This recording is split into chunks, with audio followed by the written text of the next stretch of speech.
Hello friends and welcome to my channel learn and grow everyday with Snigdha. तो आज हम आपके एक GS2 पार्ट के बहुत ही important topic Iran nuclear deal के बारे में डिस्कस करने वाले हैं। देखिए, ये बहुत समय से न्यूज़ में रही है, करंटली भी ये न्यूज़ में थी, इसीलिए ये टॉपिक बहुत इंपॉर्टेंट हो जाता है आपके प्रीलिम्स या मेंस दोनों में। यूपीएससी या पंजाब पीसीएस या किसी और स्टेट के पीसीएस में भी इस पे क्वेश्चन बन सकता है। So let's begin this discussion. तो सबसे पहले हम देख लेते हैं कि what is Iran deal, right. So देखिए, ईरान डील को ये भी कहा जाता है, इसका दूसरा नाम है joint comprehensive plan of action, JCPOA। ठीक है, तो कभी न्यूज में या क्वेश्चन में ये आए कि what is joint comprehensive plan of action, ठीक है, वो हो सकता है ईरान न्यूक्लियर डील ना लिखें और ये टर्म लिख दें, तो कंफ्यूज नहीं होना है। Joint comprehensive plan of action Iran nuclear deal को ही कहा जाता है। ठीक है, अब ये डील क्या है? 6 लोगों के बीच, on one side we have P5 members plus 1 and on these other sides we have Iran। ठीक है, P5 क्या होता है? UN सिक्योरिटी काउंसिल के आपको पता ही है कि 5 परमानेंट मेंबर्स हैं, तो वो मेंबर्स इस डील के पार्टी हैं। एंड उनके अलावा जर्मनी, ठीक है, ये 6 एक तरफ है एंड दूसरी तरफ है ईरान। ठीक है, राइट, ये इसके मेंबर्स है, इसको याद रखना है। बेसिकली ये डील जो है एम करती है कि ईरान के न्यूक्लियर प्रोग्राम को थोड़ा लिमिट कर सके, ताकि वो लार्जर ह्यूमैनिटी को हार्म ना करे। हम डिटेल आगे डिस्कस करेंगे, but these are the basics. 6 members, that is 5 permanent security के members on one side with Germany and then Iran on the other side. ठीक है, 5 परमानेंट सिक्योरिटी के मेंबर्स ये सब लोग हैं, that is China, USA, obviously Russia, 2 super powers, ठीक है, UK and France, right.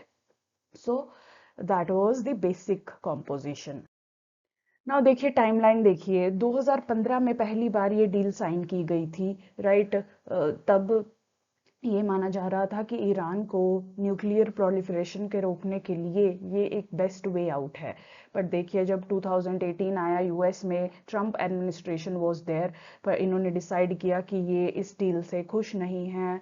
Despite international certification और इतनी कंट्रीज की अग्रीमेंट के बावजूद इन्होंने डील से पुल आउट कर लिया। ठीक है, तो मतलब अब ईरान के न्यूक्लियर प्रोग्राम पे कोई रिस्ट्रिक्शन नहीं रही थी।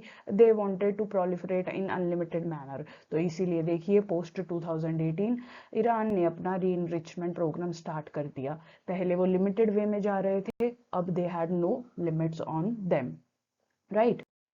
नाउ बेसिकली इस डील में, अब देखिए, ये इसलिए दोबारा इंपॉर्टेंट है क्योंकि इस डील को दोबारा रिवाइव करने की बात की जा रही है। बाइडेन गवर्नमेंट अब US में है, ट्रंप नहीं है उनके प्रेसिडेंट, तो वो फिर से इस डील को रिवाइव करने की कोशिश कर रहे हैं, इसीलिए ये डील अब फिर से इंपॉर्टेंट हो जाती है। तो इसमें ईरान को क्या क्या करने के लिए कहा गया था वो बहुत इंपॉर्टेंट है। तो सबसे पहले तो यही कहा गया था कि ईरान ना तो प्रोड्यूस करेगा हाईली इनरिच्ड यूरेनियम और प्लूटोनियम। ठीक है, ये न्यूक्लियर वेपन्स का रॉ मटेरियल होता है, तो इसीलिए इन दोनों को बनाने से ईरान को मना किया गया था इन एनी वे, राइट। फिर ईरान की जितनी भी न्यूक्लियर फैसिलिटीज है, main nuclear facilities like Fordow, Natanz and Arak, इनको यू नो इंश्योर किया जाना चाहिए कि ये सिर्फ सिविलियन पर्पसेस के लिए यूज हो, मिलिट्री पर्पस के लिए नहीं। देखिए, न्यूक्लियर टेक्नोलॉजी के बहुत सारे फायदे होते हैं सिविलियन और मिलिट्री लेवल पे, इन दोनों में आपको डिफरेंशिएट करना है। इंडिया भी न्यूक्लियर टेक्नोलॉजी यूज करता है सिविलियन पर्पस के लिए, जैसे कि एनर्जी प्रोडक्शन हो गया, या मेडिकल यूज हो गया, या इंडस्ट्रियल रिसर्च हो गया। ठीक है, मिलिट्री मतलब आप किसी पे अटैक कर रहे हैं, न्यूक्लियर वेपन्स बना रहे हैं। ठीक है, तो ईरान को इस पर्पस से मना किया गया है, but this has been allowed, right. Second में वही, इसकी मेन फैसिलिटीज को ये सिविलियन पर्पसेस के लिए यूज कर सकता है, only only for civilian purposes, right. उसके बाद कितने ये सेंट्रीफ्यूग्स रख सकता है, किस टाइप के सेंट्रीफ्यूग्स रख सकता है, इस पे भी कुछ रिस्ट्रिक्शन और गाइडलाइंस ईरान को दी गई थी डील में, राइट। और लास्टली ये प्रोविजन तो इंडिया में भी है, जो हमारी इंटरनेशनल एटॉमिक एनर्जी एजेंसी है, ठीक है, इसके द्वारा ईरान के न्यूक्लियर प्रोग्राम पे रेगुलर इंस्पेक्शंस होंगी और ईरान को इसके साथ कोऑपरेट करना पड़ेगा। ठीक है, तो ईरान ने इसको अग्री भी किया था। इंडिया में भी ये सिमिलर है, IAEA इंडिया में भी इंस्पेक्शंस करती रही है इंडिया की न्यूक्लियर साइट्स का। तो this is not a very big deal. अगर कोई कंट्री जेन्युइनली सिर्फ सिविलियन पर्पसेस के लिए न्यूक्लियर एनर्जी यूज करना चाहती है तो ऐसी ओवरसाइट से उसे कोई प्रॉब्लम नहीं होना चाहिए। ईरान ने भी इसको अग्री किया था डील में, राइट। सो ये 4 मेन पॉइंट है, इनको प्लीज लिख के रखिएगा अपने पास। अब ब्रॉडली आप मैप देख लीजिए। This is Iran located to the west of Afghanistan, to the east of Iraq. ऊपर इसके कैस्पियन सी है, नीचे इसके पर्शियन गल्फ है, इस साइड सऊदी अरेबिया है। ब्रॉड मैप की लोकेशंस आपको कर लेनी चाहिए जब भी कोई कंट्री या प्लेस न्यूज में आए। That helps you learn the map in a innovative manner. ठीक है, तो ये देखिए जो हमने इनकी साइट्स की बात की, फॉर्दो, नतांज, अराक। बेसिक एक आइडिया आपको हो जाना चाहिए ताकि you are able to solve questions. कभी प्रीलिम्स में कोई क्वेश्चन आ जाए तो आप इस मैप के बेस पे सॉल्व कर सकते हैं, राइट। नाउ अब इसके रिटर्न में ये सब कंडीशंस को मानने के लिए ईरान को क्या मिला? ठीक है, तो देखिए इतने सालों से ईरान पे सेक्शंस लगे हुए थे जब से उन्होंने अपने न्यूक्लियर प्रोग्राम का डिस्क्लोजर किया था।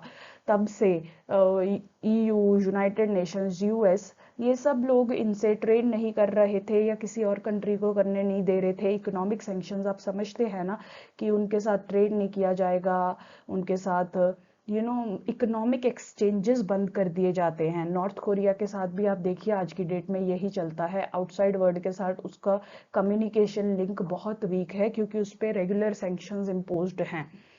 ठीक है, तो उसी तरीके से ईरान पे भी था। तो ईरान की इकोनॉमी देखिए, नॉर्थ कोरिया की इकोनॉमी देखिए, बहुत ही फ्रेल थी। ईरान दुनिया को ऑयल एक्सपोर्ट करना चाहता था बट सैंक्शंस की वजह से किसी को भी नहीं कर पाता था। सिर्फ चाइना ही ऐसी कंट्री थी जो इंडिविजुअली सैंक्शंस के बावजूद कुछ हद तक ऑयल इंपोर्ट करती थी। इवन इंडिया ईरान से ऑयल नहीं इंपोर्ट कर पा रहा था। 2015 से पहले की बात है ये, जब न्यूक्लियर डील नहीं थी। उसके बाद डील साइन हो गई और 2018 तक इंडिया और ईरान के बहुत अच्छे रिलेशन रहे, बहुत अच्छा ऑयल में ट्रेड रहा, अच्छे रेट्स पे इंडिया को ऑयल मिल रहा था। ठीक है, तो यही सैंक्शन रिलीफ इस डील ने दिलाया जिसकी वजह से ईरान की इकोनॉमी कुड बूम बैक। ठीक है, इसीलिए ईरान ने इस डील के लिए अग्री किया। ठीक है, ऑल्सो वीपन्स एम्बार्गो या वीपन्स बैन। ठीक है, ईरान को किसी भी वेपन्स देने से भी मना किया गया था, कन्वेंशनल वेपन्स या ब्लास्टिक, वो भी अब हटा दिया जब Iran is cooperating with rest of the world. So that is why weapons embargo भी ईरान से हटा दिया गया था। तो अपनी इकोनॉमी के लिए, अपनी सिक्योरिटी के लिए ईरान को बहुत फायदे मिल रहे थे, इसलिए उसने इस डील में इंगेज होने का फैसला लिया, राइट। अब benefits for the world, obviously सबसे पहला बेनिफिट पूरी दुनिया के लिए यह है कि न्यूक्लियर प्रोलिफरेशन को रोकेगा। मिलिट्री वे में न्यूक्लियर टेक्नोलॉजी नहीं यूज होगी अगर ये डील सक्सेस होती है। सिर्फ सिविलियन पर्पसेस के लिए, ईरान की एनर्जी नीड्स के लिए या ईरान की मेडिकल नीड्स के लिए। एनर्जी नीड्स तो उनकी है नहीं, they are sitting on oil, so that is not an issue. But medical research के लिए आप देखिए, न्यूक्लियर इरेडिएशन टेक्नोलॉजी कितनी फूड स्टोरेज के लिए भी काम आती है, आपके बहुत सारे इलाज में भी आजकल न्यूक्लियर टेक्नोलॉजी काम आती है। तो उन सब चीज़ों में तो ईरान प्रोग्रेस कर सकता है, बट नेगेटिव वे में न्यूक्लियर प्रोलिफिकेशन नहीं होगी, राइट। अब सैंक्शंस हटा देने से ईरान का ऑयल भी जो है वो ग्लोबल मार्केट में एंटर होता है। ठीक है, तो जब ग्लोबल ऑयल में सप्लाई बढ़ जाएगी ऑयल की, तो ऑटोमेटिकली उनके प्राइस है वो डिक्रीज या कम होते हैं। ठीक है, तो पूरे वर्ल्ड को फायदा है, ऑयल प्राइसेस कम होते हैं।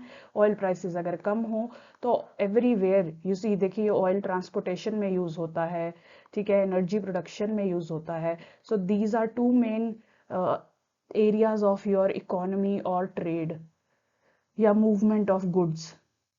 ठीक है, ट्रांसपोर्टेशन पे ही चलेगा। तो जब ये सब चीप है, ऑयल चीप है, ट्रांसपोर्टेशन एनर्जी चीप है, तो मतलब आपके गुड्स एंड इकोनॉमी में ट्रेड जो है चीपर रेट्स पे होगा। तो that means inflation will be under control. तो ओवरऑल इसका सैंक्शंस उठाने का बहुत इकोनॉमिक फायदा पूरे वर्ल्ड को मिलता है, राइट।